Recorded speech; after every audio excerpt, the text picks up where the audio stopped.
America की प्रतिष्ठित पत्रिका टाइम मैगजीन ने दुनिया के सबसे रईस कारोबारी एलन मस्क को पर्सन ऑफ द ईयर 2021 चुना है। टेस्ला और स्पेसएक्स के सीईओ एलन मस्क को मैगजीन ने अंतरिक्ष में उनके काम और इलेक्ट्रिक कारों में जबरदस्त योगदान के लिए ये सम्मान दिया है। टाइम के एडिटर इन चीफ ने कहा, पर्सन ऑफ द ईयर किसी व्यक्ति का प्रभावशाली होना दिखाता है और कुछ ही ऐसे लोग हुए हैं जिन्होंने धरती पर जीवन या धरती के बाहर जीवन पर इतना प्रभाव डाला है।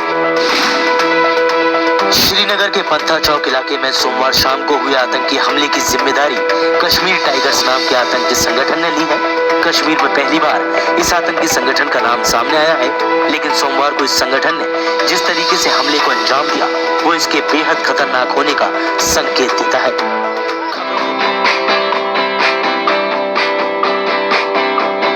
व्हाट्सएप पर आप ऑनलाइन हैं या नहीं, इस बात का पता आपकी मर्जी के बिना किसी को भी नहीं लगेगा। इसके साथ ही आप व्हाट्सएप पर आखिरी बार कब ऑनलाइन आए थे इसका भी कोई पता नहीं लगा सकेगा, क्योंकि अपने यूजर्स की प्राइवेसी को ध्यान में रखते हुए व्हाट्सएप नया फीचर जारी कर सकता है।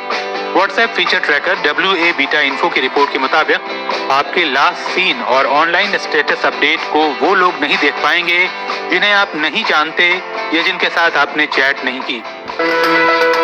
दुबई सरकार दुनिया में पहली ऐसी सरकार बन गई है जो पूरी तरह पेपरलेस है, यानी अब दफ्तर में कागज के बंडल, बड़ी बड़ी फाइलें नहीं दिखेंगी।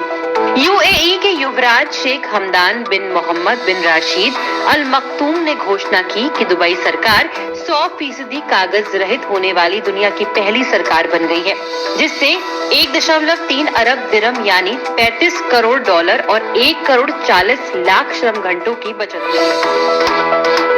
CBSE के 10th क्लास के इंग्लिश एग्जाम में पूछे गए विवादित सवाल पर मचे भारी हंगामे के बाद बोर्ड ने सोमवार को इसे वापस ले लिया है।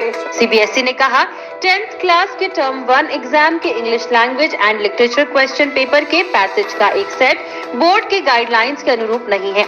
इस पर मिले फीडबैक के आधार पर बोर्ड ने इस मामले को विषय विशेषज्ञों के पास समीक्षा के लिए भेजा था। उनकी सिफारिश के आधार पर पैसेज नंबर 1 और इससे संबंधित प्रश्न को प्रश्न पत्र से हटाने का फैसला लिया गया है। इसके बदले में स्टूडेंट्स को फुल मार्क्स दिए जाएंगे। रविवार को पंजाब कांग्रेस अध्यक्ष नवजोत सिंह सिद्धू ने एक बार फिर अपनी ही पार्टी को घेरते हुए कहा कि वो सिर्फ चुनाव जीतने का शोपीस बनकर नहीं रहेंगे। आगामी विधानसभा चुनाव में कांग्रेस की जीत के बाद सीएम बनाए जाने के सवाल पर सिद्धू बोले कि मुझे जो भी जिम्मेदारी मिलेगी उसे बखूबी निभाऊंगा, लेकिन अगर सरकार बनने के बाद भी वर्तमान वाली स्थिति कायम रही तो जिम्मेदारी नहीं लूंगा और छोड़ दूंगा। सिद्धू बोले, भारत के पूर्व चीफ जस्टिस और राज्यसभा सांसद रंजन गोगोई के खिलाफ विशेषाधिकार हनन प्रस्ताव दायर किया गया है।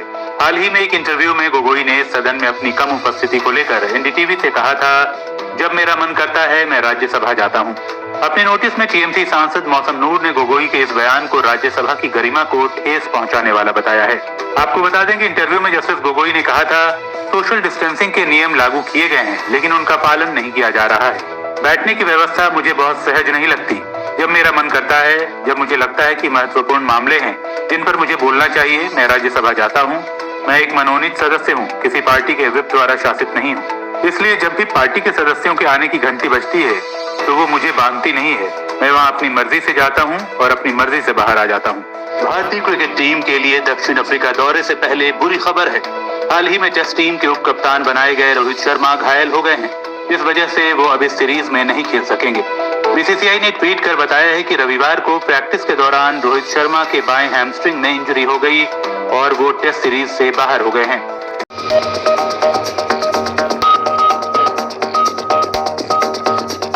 देश को काशी विश्वनाथ कॉरिडोर समर्पित करने के बाद पीएम मोदी अपने वाराणसी दौरे के दूसरे दिन मंगलवार को भाजपा शासित राज्यों के मुख्यमंत्रियों संग गुड गवर्नेंस पर चर्चा करेंगे। ये पहला मौका है जब बीजेपी शासित राज्यों के सभी सीएम एक साथ वाराणसी में जुट रहे हैं।